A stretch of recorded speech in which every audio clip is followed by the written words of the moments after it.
Okay, it's another Thursday night. Thanks everybody for showing up or tuning in or listening in at some time in the future.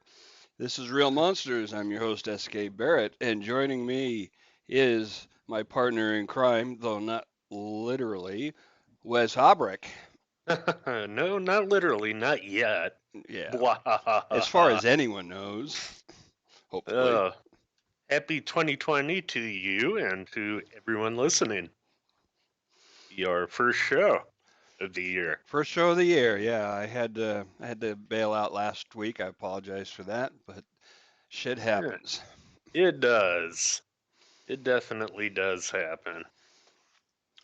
All right, we got a lot to cover, so let's jump right in. I understand we have a few points of this week in crime history. And we do have a little bit of news. Well, yeah, might as well start it off on a funny note.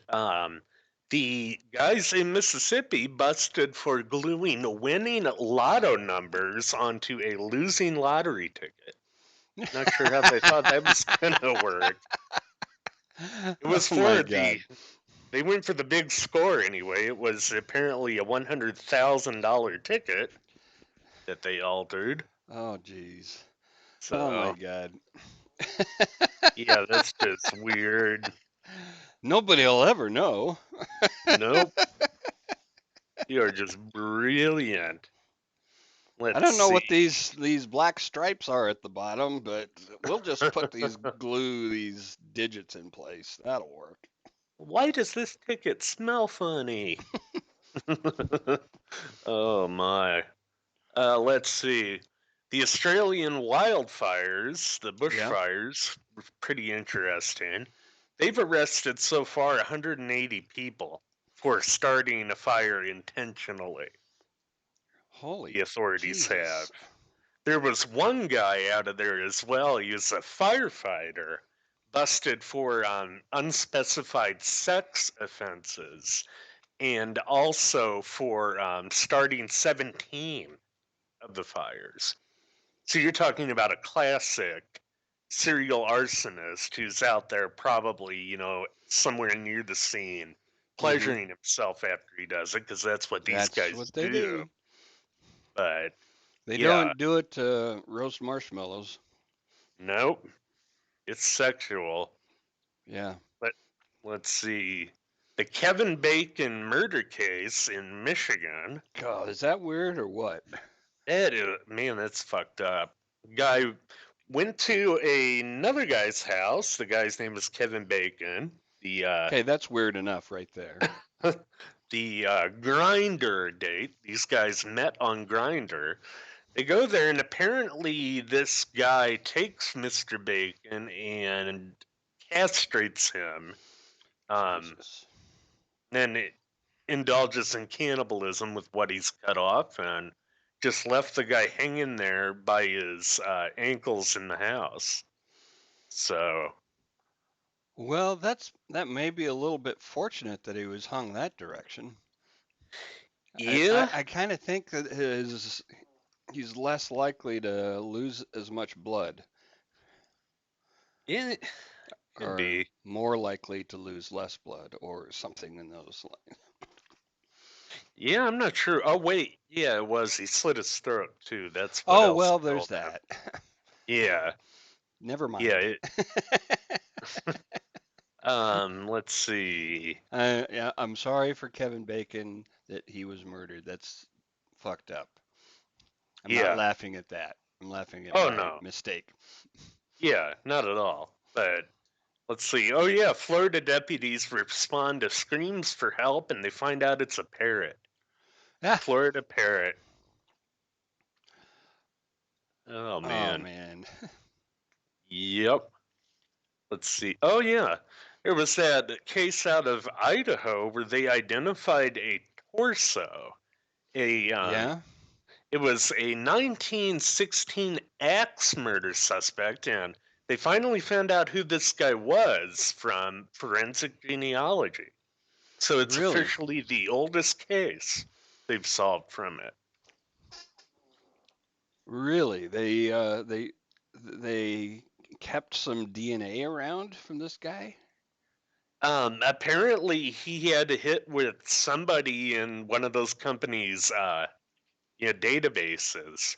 Yeah, no, but I mean, this guy was discovered like a long time ago, right? Now, was he? I thought they just recently found that a I thought he, torso. okay, so maybe I misunderstood. He was killed a long time ago. Yes, in Okay. 1916. Yep, and then they just found it. So, Okay, so that makes more sense. yep, it'd be interesting to see where that goes. Very promising science. Let's see. Oh, actress with a role in Captain America film charged with stabbing her mother in Olathe, Kansas. Should that really be a crime? Well, Olathe is an interesting city right over there by Kansas City. Oh, For the is it? most part, in that area, it's just a lot of business. It's an area where people go to work. They commute in, they work for the day, and they leave. But Okay. um, yeah, accused of stabbing her and killing her 68-year-old mother. Wow. So she'll be up for an Oscar this year. Oh, probably. See if there's any sex crimes in there too. Well, actually, she won't. Whoever plays her will be. Probably. But that is all I have for news. Okay. Well, we got to do this warning bit. Yes, this is going to be a pretty intense one. Ladies and gentlemen, and squirrels and buffalo, or whoever's listening, this is some fucked up shit. I honestly don't know if we are going to cover somebody who is more of a dyed in the wool sexual sadist than this guy. You know, fish maybe. Yeah, I mean, fish was just, but he was like all over the map too. yes, Um, yeah. Like you said, a rat's nest with yeah, him. But Ray, he was a lot more focused. kind of ruthlessly analytical in a lot of ways too, as I think people will see. Um, but yeah, I mean, there's the warning. This is going to have some graphic, brutal, heinous, and vile acts of murder and sexual depravity, both described and in the crime scene photos that we are going to show. So, if that is going to get to you, do turn this off. Yeah. Sorry, I'm getting a picture of our guy there. Yeah, I suppose we could start the tale. A Yeah, little where bit of is a it? description. Elephant Butte, New Mexico. I have never heard of that town. Not that I know a lot of towns in New Mexico, but I have crossed the state a few times. I have as well. I haven't been down that far south in it, but I have been there. Elephant Butte is about 2 hours north of the Mexican border. There's about 700 households. Most of them are retirees, and there's quite a few of them who are making below 30K a year. So, lower middle class. Maybe not necessarily poverty, but it's a town where really not much happens. There's a Okay, lake on I it. gotta look this up, see where. Oh yeah, there's a nice big lake. Now, one town that's by it that more people might have heard of is Truth or Consequences. Yeah, I've been through there on the Um, way it, to Nogales. okay. Yeah, TRC is right by there, and that for people who don't know, Truth or Consequences was named after the 50s game show of the same name. I'm Yeah, not sure how that they was. did that. Didn't they have like a contest or something? I I don't know the history of that. All I know is that from what I recall, it was like a a town meeting, resolution, and it seemed to me, from what I recall, is like so many people in the town watched the show and they wanted to get some attention for for the town, and so they voted to rename the show, the town, after the show. Uh-huh. Yeah, I couldn't remember how exactly that went down either, but yeah, Elephant Butte is over there by it. Like I said, town where not much happens. And on March 22nd, 1999, in the middle of the day, there's a 22-year-old woman, stark naked with nothing but a dog collar and a chain on, running down a dirt road in Elephant Butte, screaming help, help, and looking for just anything, anything where she could run to and somebody would help her.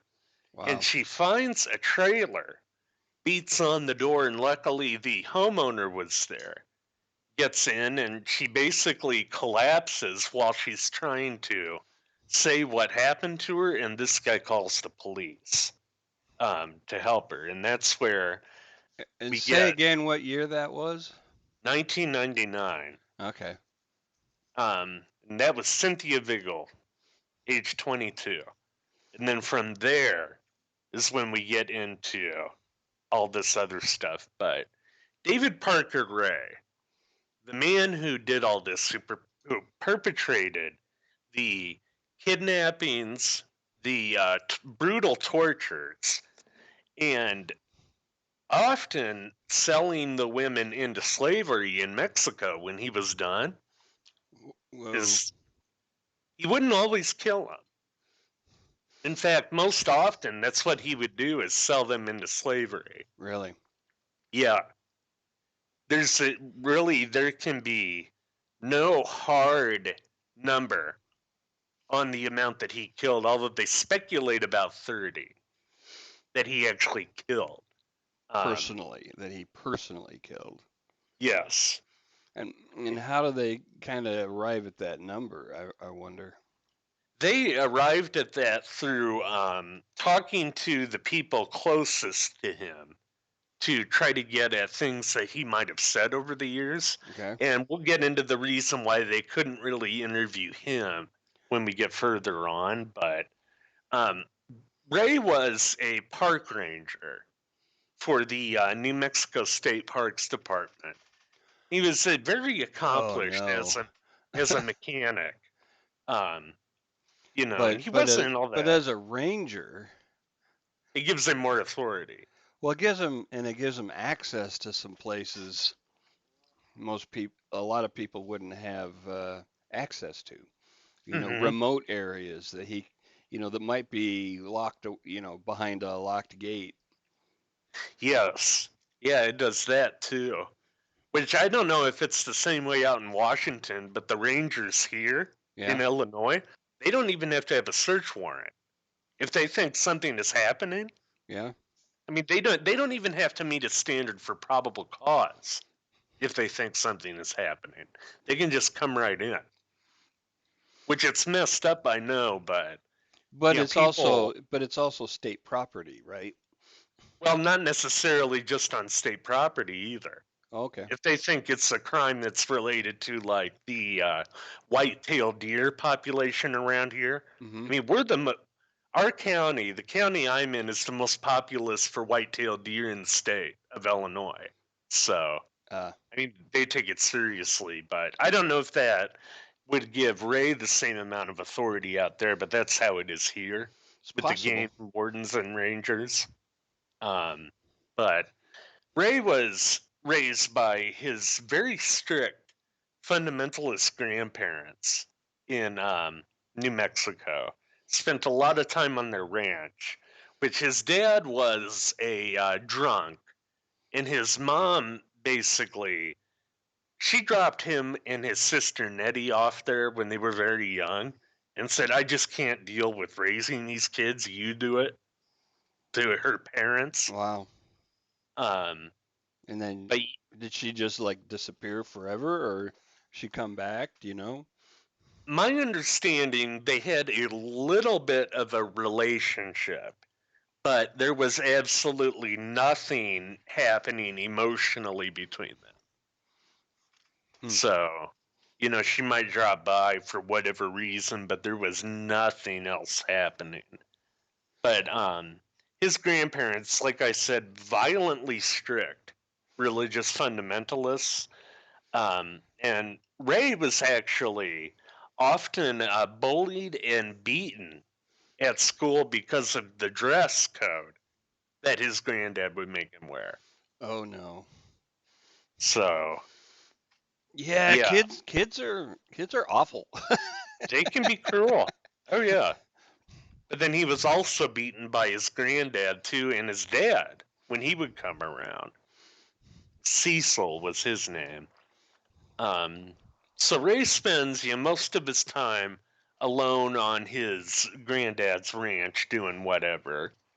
And his Yeah, sister, probably trying to avoid being beaten. probably, probably, but his sister described finding bondage porn in his room when he was only 13. Wow, Like hardcore bondage porn. that's heavy shit for a kid. Yeah. Hell, Well, for a lot of adults. oh yeah, absolutely. And apparently it was his dad who was giving it to him. Oh, really?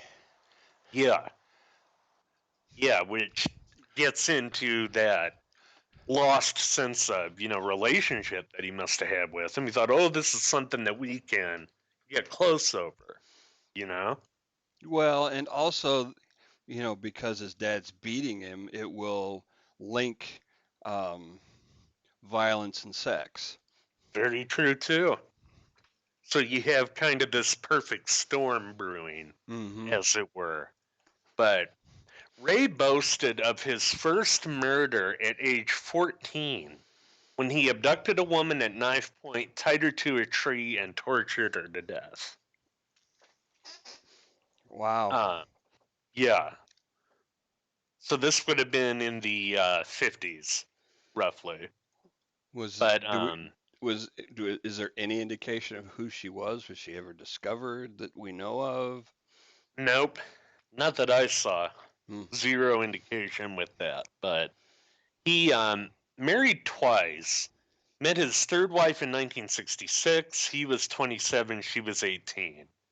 Um, he had a daughter, Glenda Jean Jessie Ray, in 1967, and she's going to come up as being vitally important later on in this, too.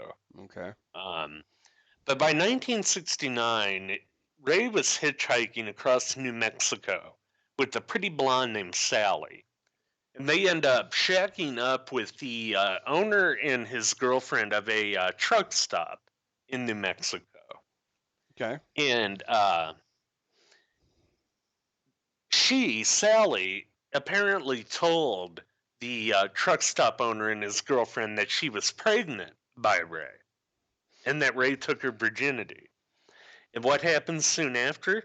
Sally disappears. Yeah. And the truck stop owner, he didn't see any reason to really question Ray about that. So And she disappeared while they were staying there? yes, That's Ray a said, bold move. oh, yeah. Oh, most definitely. I mean, and Ray says, of course, oh, she's a free spirit. She must have wandered off or something. Right. And they just, they saw no reason to really question it. Yeah, But, why not? They hitchhiked to their doorstep, so, you know, that's not unreasonable. hmm yeah, I mean, it really isn't. But soon after that, he moves back in with his family. Two more failed marriages, and then in the early 80s, he moves to Elephant Butte, and when he takes that job as a ranger, he gets land and a trailer leased to him by the state. Okay. And throughout this entire time, he's keeping himself very much embedded with the underground bondage community, basically. Yeah, it wasn't. This is, you know, reminder, pre-internet days, you Yeah. had to be a lot more circumspect about how you, you know, found people in these different in your kinks. You couldn't Oh, just absolutely. you couldn't just, go online and find a group to hang out with. You had to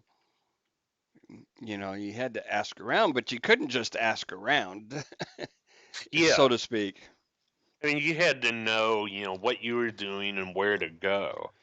Who to Um, ask, how to look like you fit in with, and act like you fit in, and it's a much more delicate process that when you have to do it all in person. yes. Oh, absolutely. And getting back a bit to what we were talking about with him being a ranger and those different areas, the Yeah. Elephant Butte Lake is filled with huge catfish and dark algae. And one thing that Ray realized with that is the perfect spots to dump bodies in there. And he was Now, able is this to. is this? It looks like it might be the product of a dam. Do we know if that's the case? I'm not sure about that part. I All right. think it It's was about fed by the 25 Rio. acres big, though. It's fed by the Rio Grande. Okay. So I didn't do that much I'm look. of a dig into Yep. that, I, but I'm looking at the satellite view, and there is in fact a dam. So it's a man-made lake. interesting. But Ray had a business partner in 1989 that he killed, and apparently he put him in there. And the guy floated back up to the surface. Oopsie. And Ray discovered this, and it was from here that he refined his process for dumping bodies. He realized that you need to cut the cavities open, stuff them with rocks, and then tie it up with chicken wire. And then Ah. essentially from there, the catfish will take over and eat most of it. And the ones, that the catfish don't eat will be obscured by the dark algae. Yeah, because one of the problems with just dumping a body is that it bloats and fills with gases. Yes, rises back to the surface. Right. So, The yeah, rocks will help weight it down, plus cutting open will allow the gases to escape. yep. But, yeah, that guy, his business partner, Billy Ray Bowers, who he killed, we know he killed, but there was no charges ever brought up on him either. That was 1989. So Just 10 not enough years. evidence. I honestly am not sure, I but mean, it would have to be something like that.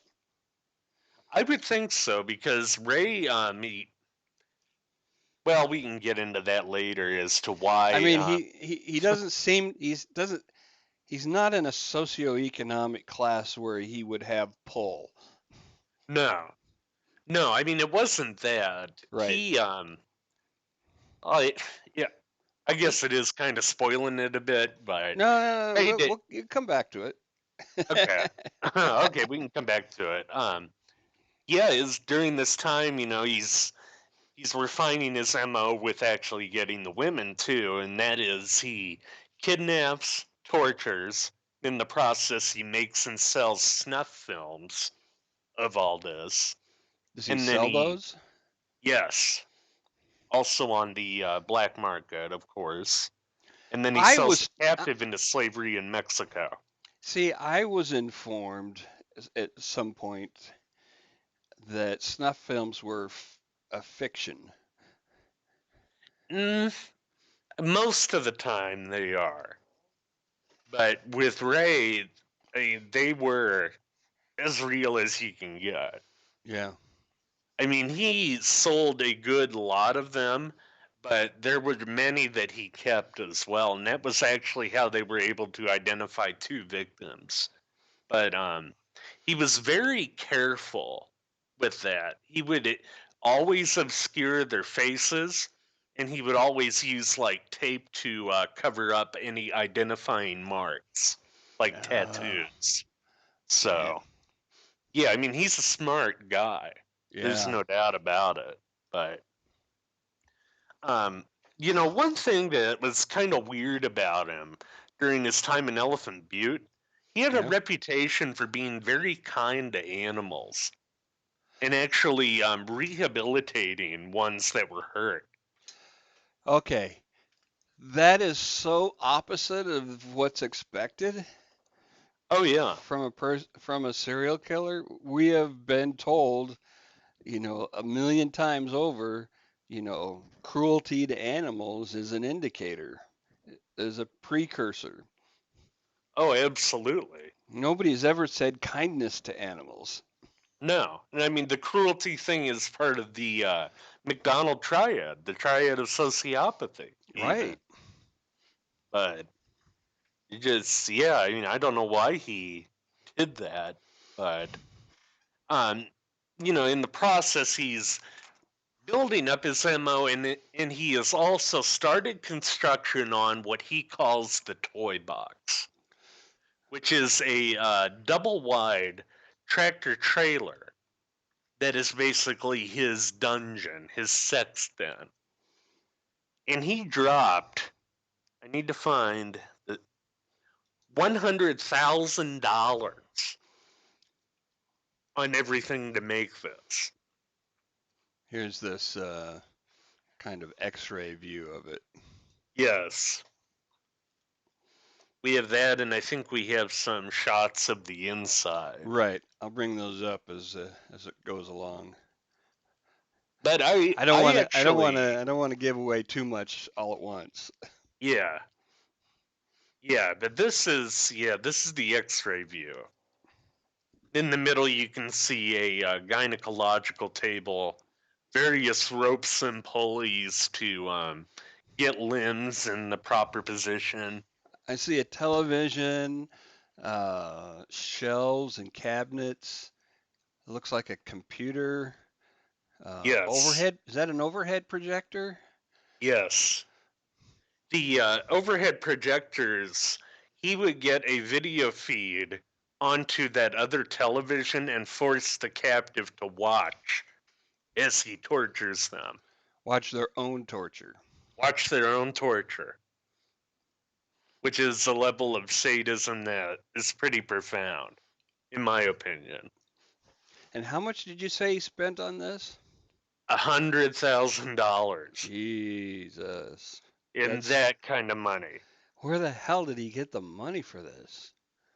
I That's mean, a he's good a fucking question. park ranger That's a really good question. I am not sure unless it was his black market activities. or grandpa's farm, maybe. Could be. I don't Grandpa know. dies, leaves the ranch, they sell it off, something like that, maybe. But I had talked to a couple of people who are active in the underground BDSM community. Not at this level; they do everything legally with consent, of course. Hmm. And they had said that 10,000 would be a lot of money to spend on your kink, as it were, on your fetish. So you put it up to 100K. That's wow. Yeah. Heck, my source called it Disneyland at 100K. Well, I mean, in New Mexico, back in when did he start this in the 80s? Or He started it around I want to say it was 1991, and he was okay, done by 1993. still, you could probably buy a house Oh in New yeah, Mexico for that money at the time. oh yeah, especially in Elephant Butte. Yeah. But So, wow.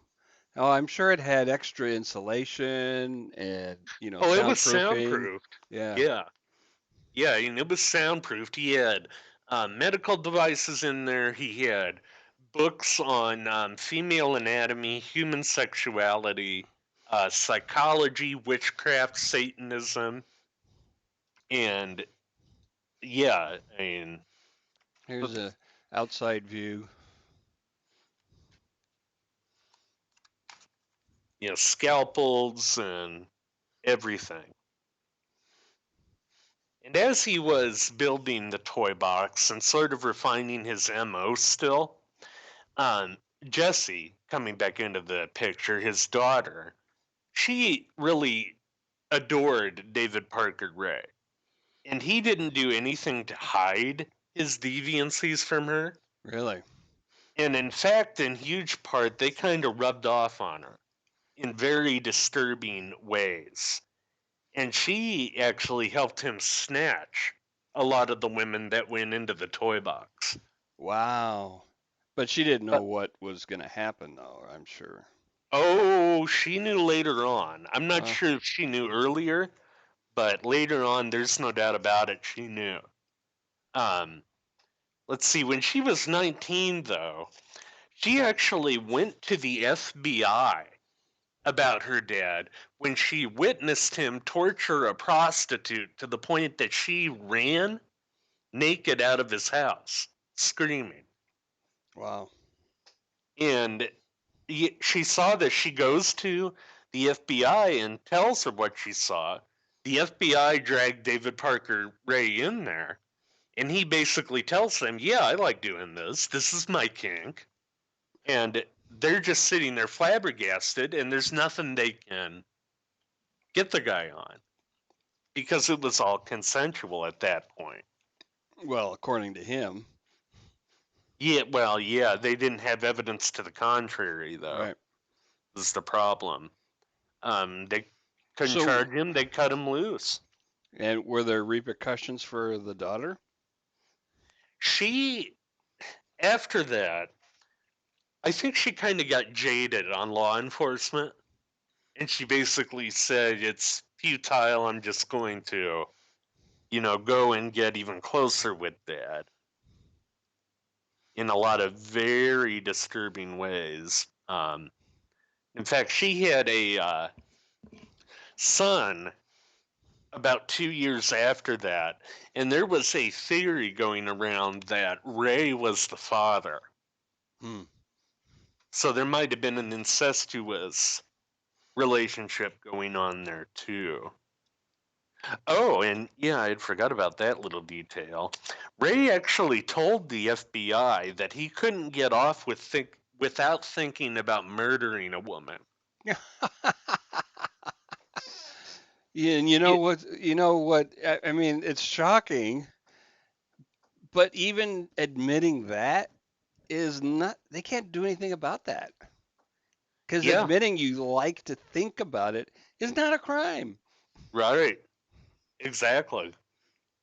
But that whole episode, it resulted in 13 more years of freedom for David Parker Ray Wow.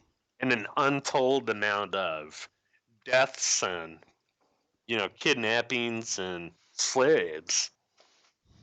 Uh, but yeah, it just amazing. But yeah, his MO would be to kidnap and then bring them into the toy box.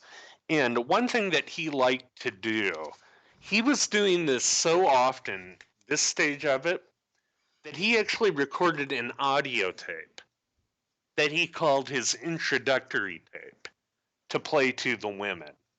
And I Oh my actually, God. Like an yeah, orientation tape? yes, yes, I mean, that's exactly what it was. And I went through the entire transcript of this so other people didn't have to. And I picked Jesus. out a few of the details.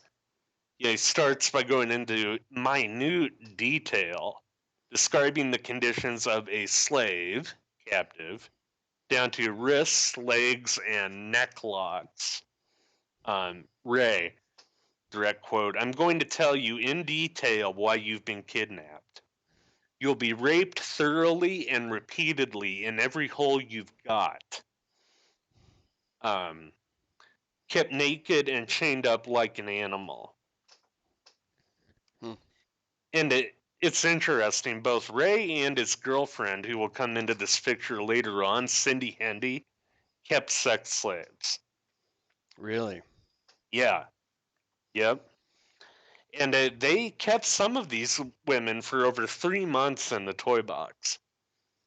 Holy Other shit. ones, Other ones like Cynthia Vigil, the one that I mentioned at the beginning, who managed to escape, Yeah. she was only in there for 3 days, but Okay. others were in there for 3 months.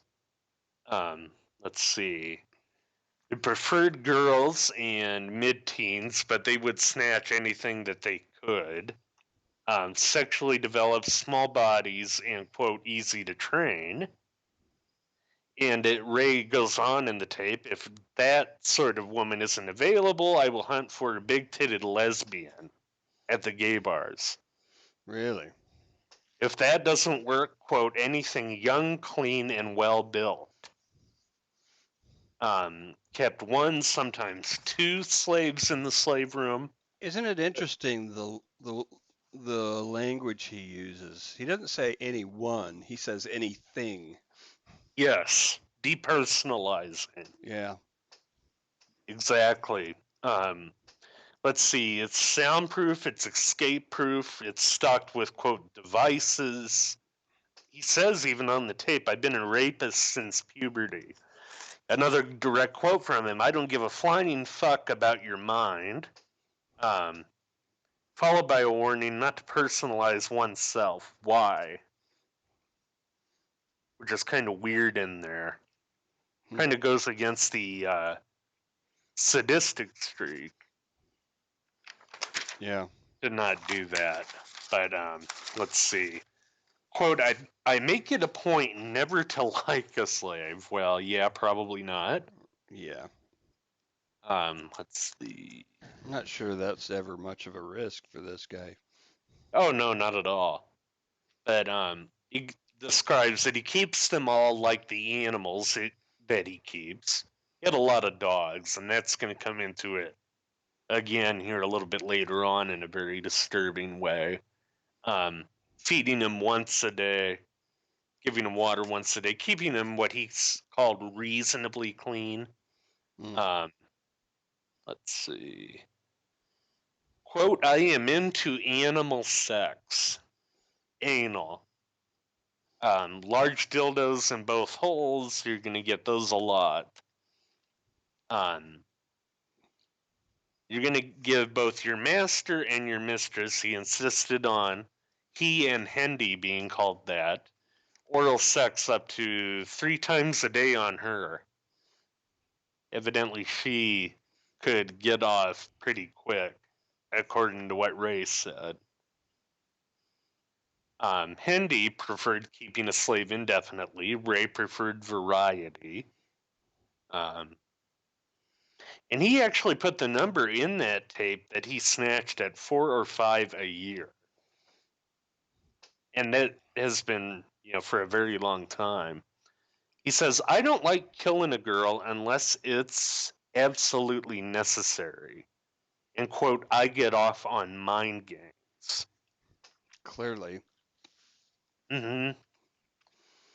So murder was not his objective. It was in his mind, sometimes a necessity. Yeah. Yeah, I think that's definitely a fair assessment. But when he does have to kill him, he describes a bit of the method of disposal. And this is for actually all of them that he lets go. Sometimes he would take them and he would dump them on a dirt road, disoriented too. Yeah. Um, but his process here was he would drug them heavily with a combination of sodium pentothal and phenobarbital. And for days, they're going to be kept in that state while he plays with their head, basically, with the goal of them forgetting the entire experience, Mm. amnesia. But let's see. Then after that, when you are actually going to be released, you're going to be bathed thoroughly, and we're going to cleanse all your holes very thoroughly. Man. But yeah, I mean, it goes on. The steel collar on the neck is padlocked to a ring on the floor, by the way, with the heavy chain. Steel walls and floors in the toy box. ceiling completely soundproof, steel door with 2 keyed locks, welded on hinges and 2 heavy deadbolts on the outside. He also has electronic sensors in there and closed circuit TV, both to, as we described it, as we showed it, so he could play their torture for them, and actually into his bedroom. Wow. He had a closed circuit system. Quote, if everybody knew how much fun it was to keep a sex slave, half the women would be chained up in somebody's basement. Mm. I think that's a bit of projection. Probably. And in there on the walls, he had a bunch of satanic shit too. I think as a scare tactic. Yeah. Actually, on another audio tape he recorded, he said he was a dungeon master for the Church of Satan, and that the acolytes, the local acolytes of the church, and the members of the church would come over and use the slaves too. Now, that part's probably not true, but we do know Yeah. that Ray would have some close friends that he would allow into the toy box to use these women too. We're not totally sure who all of those people were, but we do know a couple of them that we'll be talking a bit more about here later. Okay. But let's see. There was a poster in there as well. It says, "If they're worth taking, they're worth keeping." Um, Jesus. yeah. Once in a while as well, they would take a slave to the bedroom in chains, of course. They had another chain on the floor in there too, if I recall, that they would put the neck on through to keep them contained. See, like I said, I'm going through my notes here. Now, this is another pretty disturbing part. This is where I said to get back into the dogs. He had an Yeah. apparatus, a wooden apparatus in his living room that he would strap a slave to, basically in the position for, copulation, dog style copulation. He would use breeder's musk, and his always horny German shepherds would basically mount the slave. And Wow. yeah, and apparently a German shepherd's member gets knotted about the size of a baseball during this Right. when it's still inside, which I is didn't know it was something I that didn't. big. That's what he says on the tape. But let's see, he says, I like watching that. Jesus. Yeah, like I said, this guy is one of the sicker ones. Um, just going through the rest of this here. As soon as a rule is told to a slave, it, quote, becomes law. Punishment for rule violations is whip or electroshock. He would often do it to the genitals and the nipples. Mm. Repeat offenders, quote, get me very upset, and you will get no slack after the first day. You are a slave, I am your master. She, Cindy Hendy, is your mistress. The laws. Number one, be totally docile. Number two, speak only when spoken to. Number three, do not initiate conversation unless it's to use restroom. And in that case, he even tells them what to say. Master, may I please use the restroom? To do what? He will reply, piss or crap. Wow. Um, yes or no questions. Yes, master. No, mistress. Respond to all commands with zero resistance. Which actually gets into the 16 techniques of brainwashing, too. Flip ahead to that just a second Okay. here. Yeah, because this guy, I mean, he didn't really need to brainwash him, honestly, No, because he had full physical control over him. He did not need cooperation. I no, mean, he could force cooperation. Is what I'm getting at. yes, yes, but then, I think you're looking at it like he said he gets off on mind games. It would be almost like taking the sport out of it if he didn't, go for the brainwashing side too, Mm. in my opinion, anyway. But Yeah, um, that's fair.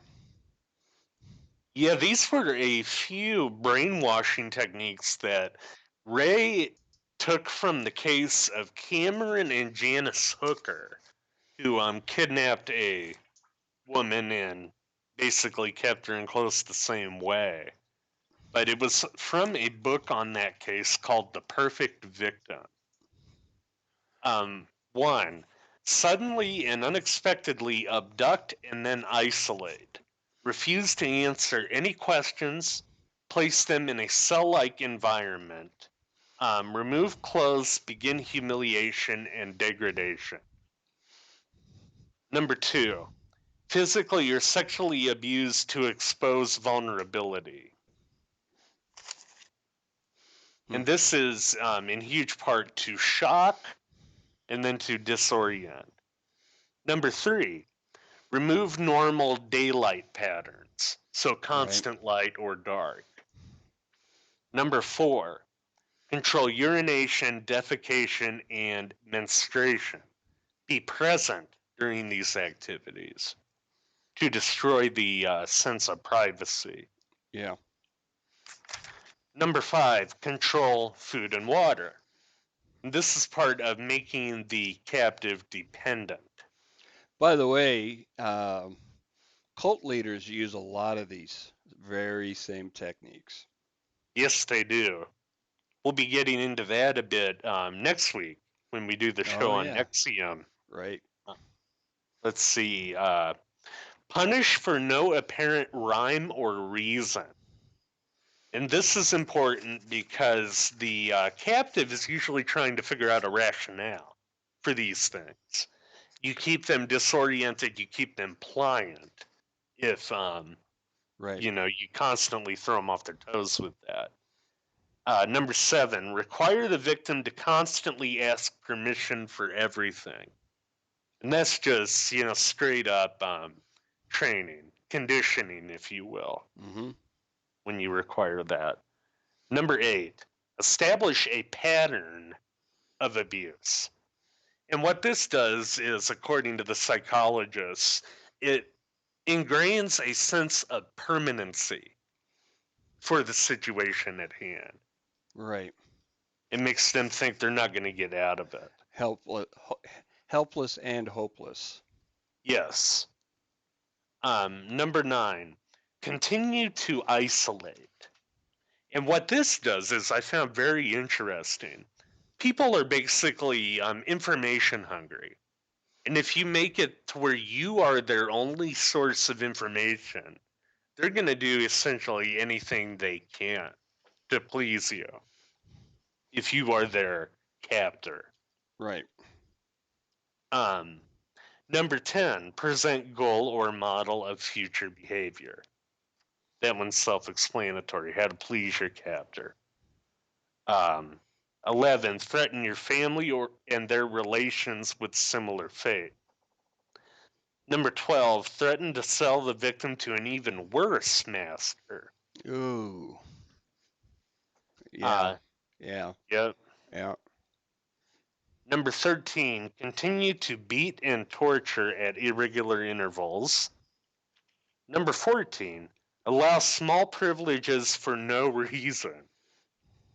And that makes them, again, more pliant and keeps them off their toes. Right. And this is the counter to the random punishment. Yes, it really is. And it's to make everything feel on the one hand there's a bit of structure to their environment, but on the other hand there's a also a sense of randomness, and that and Yes. that strikes an imbalance in the mind for sure. It does. I don't know if you could call that cognitive dissonance, but maybe you could. It's sort of like that anyway. Yeah, the brain grasps, at any sense of structure and order, and then you disrupt that. Hmm. Definitely. Yeah, that's fucked up. And then the last one on here, incorporate new behavioral controls. Allow some freedom, then randomly appear. And the goal behind this is to make you seem omnipresent to the captive. Hmm. So Yeah. that's a few techniques that he would use quite often. But yeah, I mean, you go through this history again, back to it with he and then his daughter grabbing these girls. Um, I'm flipping between a couple of different legal pads here. So bear with me just a second. So when did this girlfriend come into play? This was later on in the late 90s. She came around. First, there was a guy by the name of Roy Yancey who had dated Glenda, his daughter, Jessie Ray. Okay. And they had a bunch of different drug connections and prostitute connections in there. And they had actually brought a hooker who was a heroin addict and an ex of Yancey's to the Toybox. And they kept her around for also about 3 days. And then when they were done, they ordered Yancey to strangle her. And he ended up doing that under duress from David Parker Ray and Jesse. And it was after that that Hendy sort of made her appearance. She was actually on the run from the law in Washington state for selling cocaine to an undercover cop, interestingly enough. Huh. But yeah, she gets down there and she sort of makes her way into this, and she starts a relationship with Jessie Ray. But what's really weird about this, at the same time that she has this relationship with Jessie Ray, she starts another one with David Ray. Oh, really? Yeah, and they Well, know about it. All three of them know about that. So, well, another, geez, that's weird. That's yes, that's messed up. that's exceptionally weird, definitely. Um, but yeah, they were known for having occult orgies, is how they were described at the trailer. And there was one Halloween where they had a big party and orgy there, and she basically tells this whole huge crowd of people that I'm David Parker Ray's girlfriend, and it just sort of went from there, and they became more or less monogamous. And he's kind of like, well, okay. Yeah, I mean basically. And it was during that time that Ray showed her the toy box, and I think he saw somebody that could function as a colleague for him too, Right. as kind of an equal, if you will. And he starts training her on all this stuff. And there was one week where she was leaving town for a wedding without him, and that is where they decided that they were going to get a sex slave. Oh, And he actually, before this, drafted a typewritten memo to her that's called "Handling the Captive." And I have Jesus. a couple points from it verbatim in here. Number one, the new female captive should be gagged and blindfolded with wrists and ankles chained. Two, move her into the recreation room, place her body under the suspension chains. Three, stand her up under the chains and lock her wrists well above her head. Place the neck chain around her neck and lock it in place. It is permanent. Five, clip her leg irons to the floor chain. Six, use scissors to slowly remove her dress, blouse, or sweater.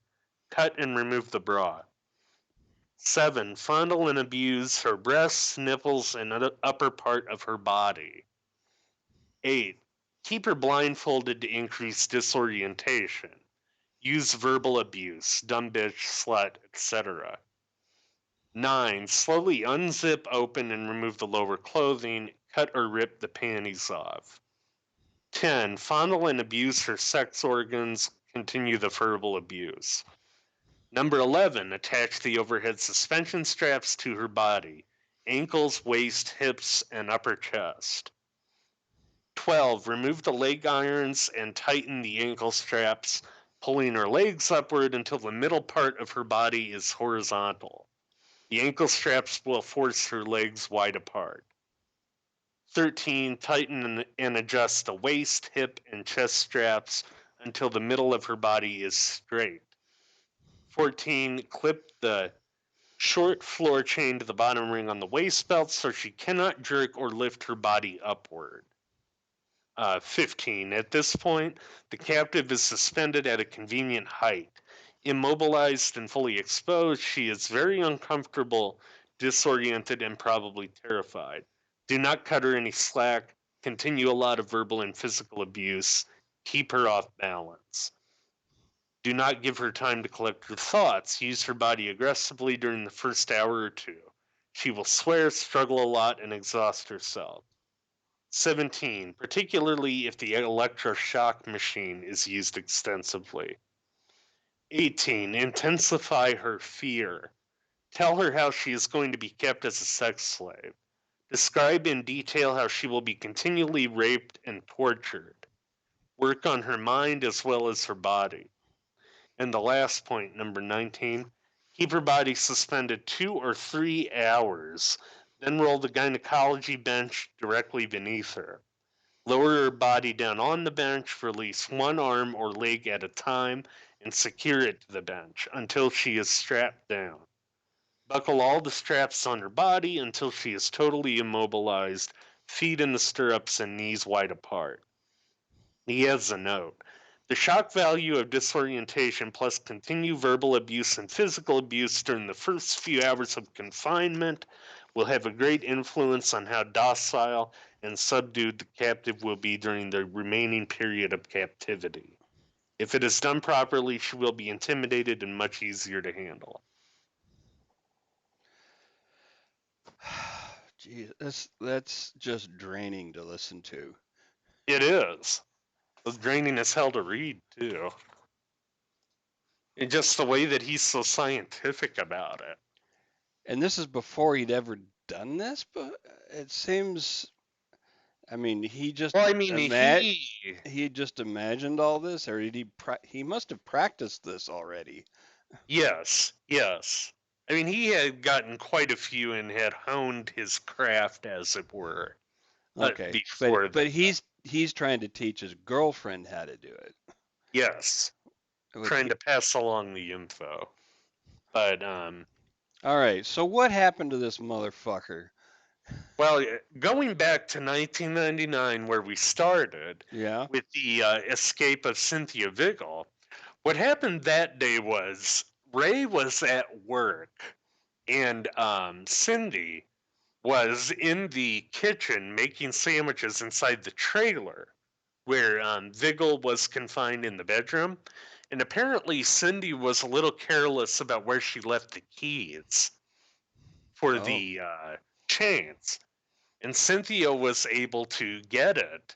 And she was also able to grab an ice pick that she had been tortured with.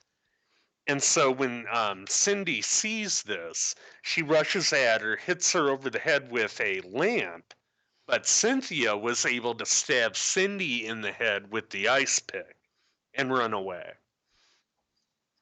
Wow. So, yeah, they did that.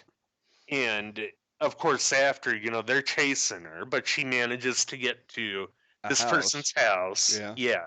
And get the cops there. And the police, they show up and they get probable cause to search, and they find this trailer that's padlocked that they're having issues getting into. But they finally do get into it and open the sucker up and see all this. And they call in the New Mexico State Police, their Bureau of Investigation, and the FBI, who starts cataloging everything. And one really sad thing about this, there was a female FBI agent who was 36, and she was so apparently shook up by everything. Her task was to go in and physically draw, sketch all these different implements in there. Why? I actually asked a buddy of mine who's in law enforcement why photographs wouldn't work better. Yeah. And he said that a big part of that is illustrating the mechanics of the torture devices. Oh, like movement and that type of thing. Yes. Okay. And So so you she could so her you could draw it in this position and then this position and how it, okay. yeah, yep. And she does this over 5 days. She hands in her report, flies home to El Paso to her family, and that same night she takes her service revolver and blows her brains out. Jesus. And they think it was over what she saw. I'm not aware she had any other issues either. Um, so yeah, I mean that happened, and they take Ray into custody, of course, throughout all this, Mm-hmm. and they charge him with numerous counts of sexual assault, of rape, and torture. But they can't charge him with murder. They don't have any bodies. No, Right. no Right. corpses through any of it. I And mean, I mean, technically it's possible, but you need a shitload of other evidence to convict somebody of murder without a body. yes, absolutely. But yeah, they go through there and they're charging Jesse Ray too, and neither of them are being cooperative. But what they end up doing with it, Ray pleads guilty to everything in exchange for Jesse getting a sentence of time served. Really? Yeah, time frickin' served. So she is out of What? prison like that. Weeks? Yeah, Days? basically. Jeez. Basically. And he, went into prison after that, but he also got off. Literally, the day he was going to start serving his 300 plus year sentence, Yeah. he collapsed and died of a heart attack. Yeah. But what was he convicted of?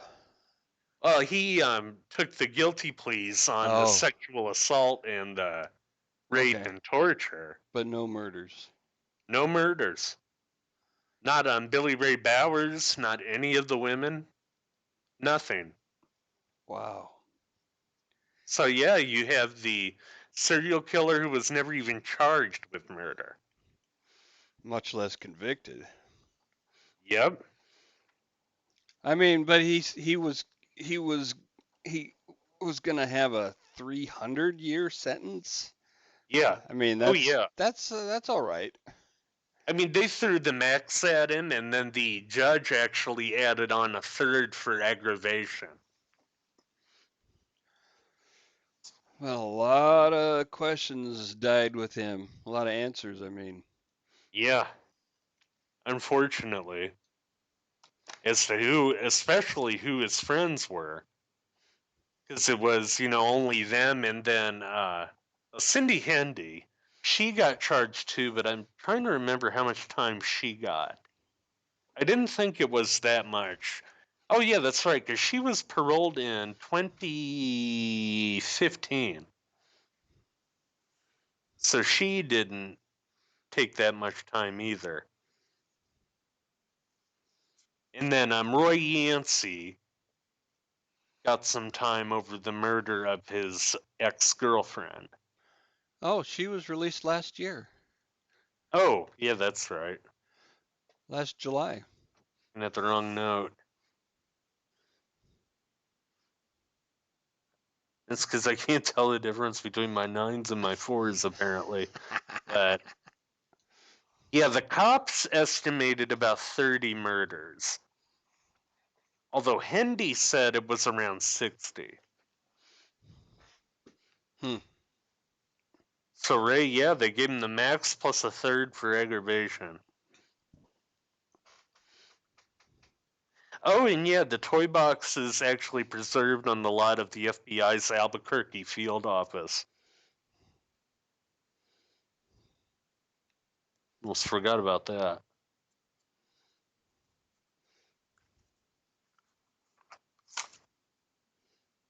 But you know, if they had taken him to trial and they had won, he would have only faced about 93 years, too. So that's good.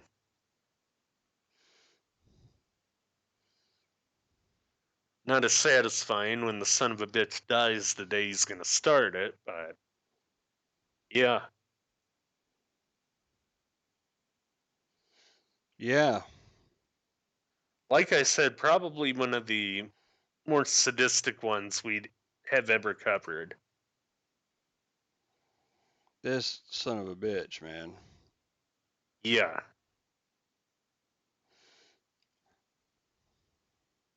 Undoubtedly one of the smarter ones, too. You know, he was never very good at school, but man, he was a prolific craftsman. Well, I mean, if you look at it from that perspective, like a craftsman, tradesman kind of perspective, um, those things don't require, a lot of them don't require book learning. Yep, they don't. They require experience. They definitely do. And he found ways to get experience. Um, It, yeah. yeah, this is just this is just numbing the effectiveness of this guy. And so imagine, what if there was a guy out there, multiple guys who were like this, only smarter. Yeah, it's terrifying. Um, Man. and let's not give the women any breaks either, because clearly there are women willing to go along with this kind of shit. Oh, yeah. Oh, yeah. And then the couple of victims that were found, too. Um, there was one actually who they were trying to identify because they saw a tattoo that Ray had neglected to cover up in the video, right? Okay? So they were going after that. They actually put it out in the media. And there was this woman in Colorado who saw it. And she had described meeting Jesse Ray at a bar in Truth or Consequences. And what ultimately happened from that, she was newly married and she was having a shitty time with a new husband. She goes there, she drinks one beer, and Jesse Ray had drugged her Oh, and taken her back to her dad's place to be tortured. And so she's missing for 3 days. And when Ray's done with her, they drop her off at her in law's house. And Ray, he's in his official truck. He's got his Ranger's outfit on. He tells them that he found her wandering the beach in a haze, the beach of really? Elephant Butte Lake. Yeah. And her in And laws are pissed, justifiably. They think she went on a bender. right? and her husband ends up divorcing her, but she moves to Colorado, gets remarried, but she can't be intimate with her new guy. She doesn't even let him see her naked, and she doesn't know why. She thought it was just nightmares that she was having. But then she saw this on the news. She said, "That's me, it's my tattoo." Wow. And the FBI ended up showing her the video of what happened to her, and it all came back. But they were only able to identify her and then one other victim out of all those women. No telling where they are, where they ended up. No, I mean, not at all, I especially mean, if he sold a lot of them down in Mexico. yeah, man. That's just, that is, God, that's fucked up. Yeah. I apologize if this was a bit much for people, but I mean, it is, it is. It's just, it's kind of overwhelming. I mean, Fish was a whole different kind of character, you know? Um, I mean, I mean, Fish was psychotic. He was addled yeah, in his mind. David Parker Ray was not. he was He, very lucid. Yeah, yeah, maybe and that's very what makes it deliberate. more, Yeah, yeah, makes yeah, it more scary right. that He this wasn't a wasn't a crazy crazy guy. person. He wasn't running around like a crazy guy, and you know, he was just the guy doing what he liked. Yep. But and with this show, I do my best to show the evil, and if I censored a good lot of that, I don't believe I'd be doing that. Right. I would be showing you properly if I censored it. Yeah, I mean, exactly. The whole point of this show is to show that um, you can't you can't spot these fuckers. You know, No. I see so many memes posted by women about, being able and comments about being able to sense people's vibe and their energy and all this shit. And that'll keep you safe and you can steer clear of the bad ones because of their energy and their vibe. And that is such fucking bullshit. Oh yeah. If you buy into that, you could end up dead. Yeah.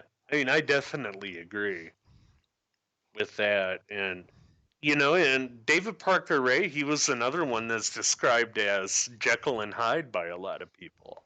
You know, I mean, with Jesse and with I think he had like two other kids that he didn't spend much time with, but they all described him as a Dr. Jekyll with the kids, but then with his wives he would turn into Hyde. Yeah. Although he never tortured any of them at this level. But yeah, I mean, there's also some conspiracy theories out there that one of the people who was a friend who would come to the toy box was the owner of that bar where he would pick up a lot of these women. And then Really. also others in law enforcement and in high places in that community. That stuff is unsubstantiated, though. I couldn't find any good sources saying that.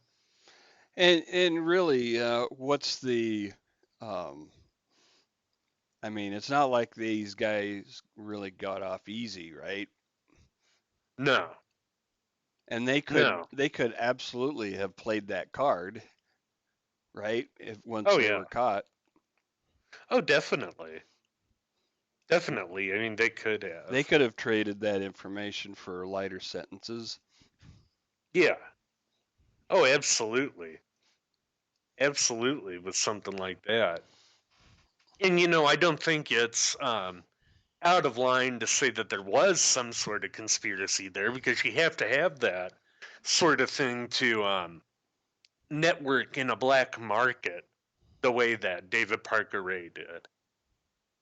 So, there was something shady going on there that was conspiratorial, but Did it involve any of the top citizens of Truth or Consequences or Elephant Butte? That I don't know. I Yeah. haven't seen any good info on that Well, okay then. part. Yeah, That's sick our son of a toy bitch. box killer. It is. It's about the only one you're gonna hear that wasn't ever tried or convicted of murder. Next week we have a very interesting show, ripped from the headlines. Yes. Nexium. Nexium, like the drug. Like the heartburn medication. Yeah. Hopefully the show doesn't give you heartburn. Maybe it will. Eh, it's disturbing, but it's not this level of disturbing either. Right, So, right. All yep. right. Thanks once again for your impeccable research and your contributions. Always appreciated. Yeah, I like doing it. Good. I Hmm. like having you do it. Good. Good night, everybody. Good night.